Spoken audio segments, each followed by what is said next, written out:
neće Fikovala više imat. Majke Milena, to nisi još u Beogradu. Pa zar ona nije u Beogradu? A, daj da vidimo, bala.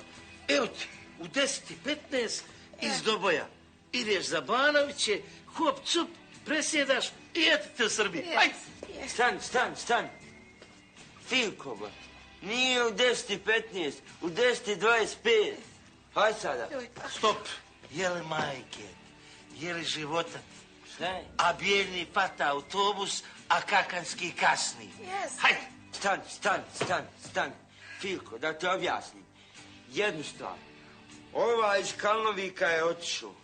Druga stvar. Mute, jes mu rekao za onu od sinoć? Ma daj, ba, pusti me. Pusti to, sad vidiš da mu objašnjam da nema pojma. Druga stvar, Fiko. To je balan lokalni autobus.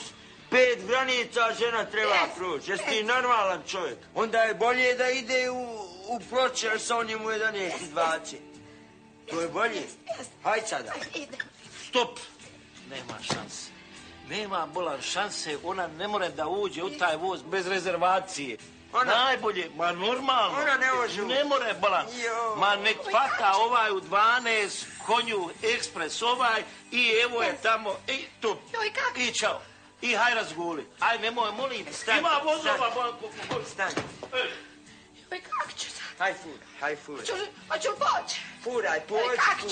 Hoću poći sad. Pođi, kažem ti, furaj, pa šilje dokle će stići. Po Fikinom redu, Bože, kako će stići.